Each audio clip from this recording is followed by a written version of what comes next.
within 6 months, you'll actually get your card. Okay. So I'm still waiting for that. The health stuff, I got a crash course in all of it because I got really sick in Porto. Okay. I'm allergic to mold. Sorry to hear that. Yeah, I'm allergic to mold, and winters there are really cold and damp. And I got a pulmonary infection, and I actually almost died. Here I am. I'm okay. And I got to learn how wonderful the Portuguese health system is. Crash course. But I was in the process of still waiting for, it's called your número de utente. I still didn't have that yet because it happened all within like 4 months of me moving here. And so all I can say is that it's pretty straightforward. Just things take time. You have to be really consistent. Email the health services, show them your application information and things like that. You will get the number. And if you always have a choice of just keeping the public health insurance or getting private insurance as well. So I have both just because now I've developed this condition. Yeah. And so it's just better to have both in my case. But what I will say is if you're really in a bind like I was and I had to go to the ER, the health insurance covers everything and takes care of you. And I'm just really grateful. That's good. And I guess that's a major difference that you have with the US and Portugal in terms of healthcare. Yeah. I'll say as an entrepreneur, in the States, I always had a balance, not always. A lot of the time as an entrepreneur, I had a balance of having a contract that provided health insurance and then doing my thing on my own and until the last 2 years that I was in the States. And the health insurance costs as a single person entrepreneur were like, it was crazy. Where it was like sometimes you're making life choices in between the two. So it's nice not to have to worry about that here. Yeah.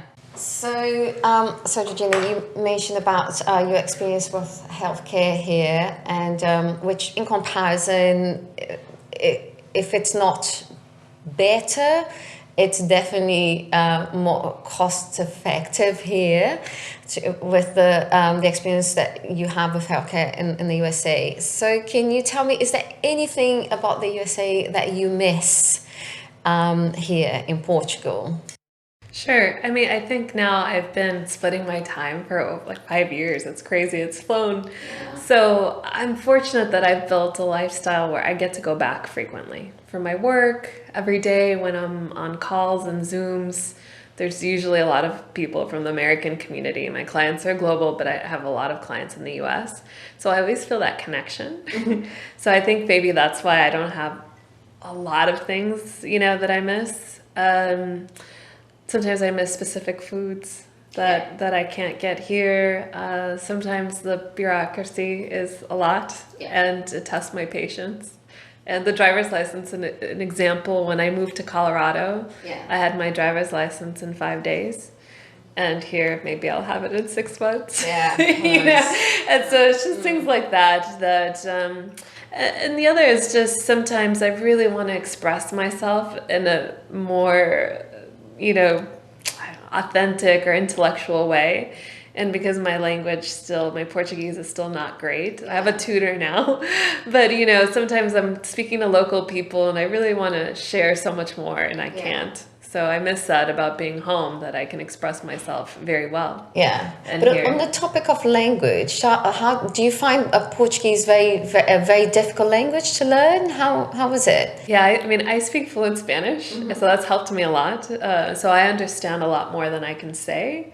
But the pronunciation's different, and also there's even a mix here in Lisbon, right, or in Porto, anywhere in Portugal, that there's Brazilian Portuguese and then there's Portuguese, and there's a difference between those. Yeah, and the local regional accents, because it's such a small country, but it's remarkable how the accent changes in like 1 hour drive. Yeah. People speak a bit different here. So, reading it for me is a lot easier still than speaking it. But I can understand a lot now, so that helps me. And that's why I decided to get a tutor. Okay. I use a company called Preply. And so if you're looking to learn a new language, it's great because you can look at videos from different tutors and then purchase by the hour how many you want. And so I got really lucky. I love my tutor. And it's helping me. And it makes it fun too, Yeah. you know, and then you feel more integrated in the community. Definitely. Yeah. Because that's the problem, and I've heard from other people that moved to Spain, because not a lot of people speak English there, so they were forced to learn Spanish, and they learned Spanish quicker than they would have learned Portuguese here, because I mean, good for the country, but a lot of people speak English really well here, so you don't, like, even if you call like public services, you have the option of English or Portuguese. And that makes settling from, an English-speaking country very, very easier task. Sure. Yeah, and it depends where you are. So I lived in Colares for 3 months also, and it's a much smaller village. It's near Sintra. It's lovely, but there's definitely parts there that it's more local and the people didn't speak English or like not well. And so I think it really just depends where you are. Yeah. Even in Lisbon, there's way more English than Porto. When I moved to Porto, I felt like my Portuguese was getting better faster because I had more opportunity to practice. Mm-hmm. And here people notice you might be struggling a bit. And so then they'll like ask you, fala español, fala inglés, and then you switch. And so I'm trying hard not to do that, because it was the same like when I lived in Amsterdam and I learned no Dutch and I was there for 2 years. Yeah. I learned 5 words. So I don't want that to be my experience here. No, that's not going to happen. I mean, you've got an advantage with Spanish, so it's definitely, you're way better than what you was in Holland. Yeah, for sure. Okay, Georgina, one question now.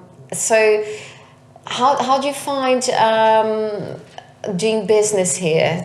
All your business is in the United States? It's mixed. So I have a global client base. I would say like my clients in Portugal right now has been more through mentorship and things like that. Okay. Down the road, I plan on hosting retreats and events for She Ventures here. And so right now I'm building, I guess, relationships and networks around venue, space, and even other potential teachers I could bring into these retreats or events and things like that. So that just takes time. Yeah. But, I think everyone's like really open to share information. So, for example, if I'm eating somewhere and they ask me what I do or what I'm working on, and I tell them that I want to host a retreat or I want to do something, they're like, oh, you should think about this place. And they'll like tell me about somewhere, and it's magical, and I would have never found it otherwise. Yeah. So I think it's just being open to things like that. In terms of like coaching and consulting and things like that, I think if there's an entrepreneur listening, you have to be know your market. So my price point for Portugal doesn't work. So it works for Holland, it works for Germany, it works for Switzerland, the UK, Australia, New Zealand, Canada, US. It works certain places and it doesn't work other places. And so I'm just selective in, where I put my energy in. But that being said, I want to do more here. Yeah. And so one way I could do that is with events. So, but I need to know from you, Georgina, because it's very important, that we share with our viewers. What was your biggest challenge when you decided to move to Portugal?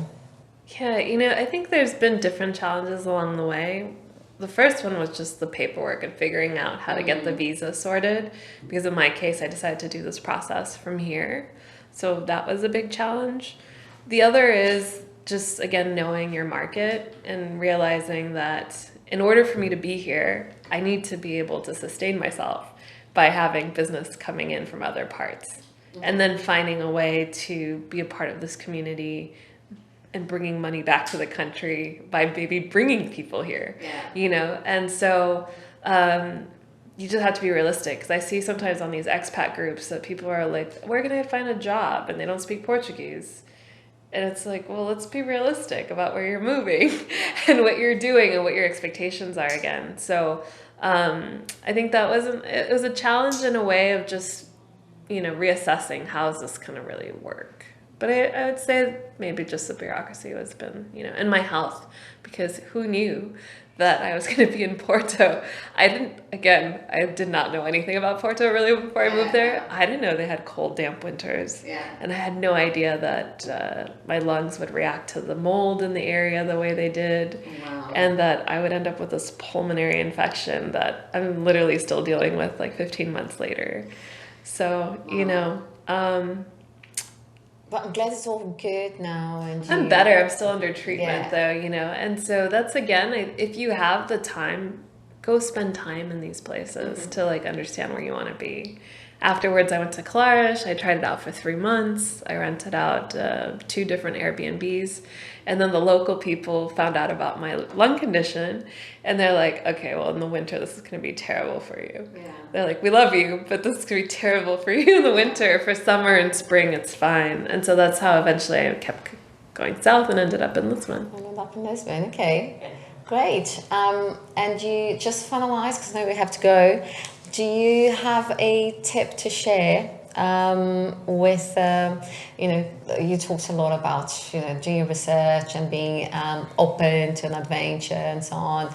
But on a more practical term, because you visited many retreats here, so is there any special place that someone needs to visit when coming to Portugal for the first time? Just to start, to set the tone. I arrived in Portugal, I'm going to go and visit, this region, this area, this beach, this restaurant. What is your tip?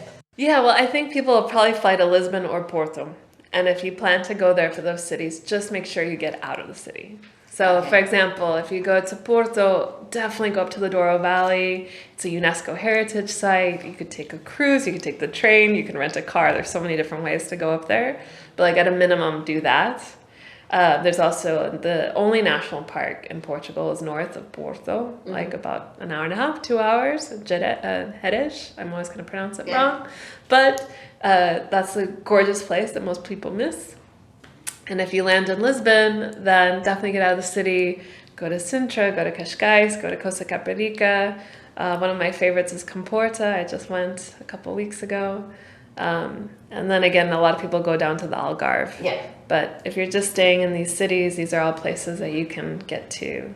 But have that experience of being out of the city because it's totally different. So now, share with us, if you're able to share with us, your experience with the healthcare here and how you exchanged, if you had to exchange your driver's license and any other, the usual bureaucracy when you move into a new country. Yeah, the main bureaucracy, things run a little bit slower here. There's more bureaucracy than in the US. It is a little bit tricky. So you just need to practice patience and do a little research. But the healthcare here is very good. I actually had a very close encounter with it. I dislocated my shoulder and I got to ride in the ambulance, the whole thing. And the whole thing in my mind, as someone from Los Angeles, is like, how much is this going to cost me? With all the pain that was going on, all I can see is the euro signs going up and up every time I ride per minute.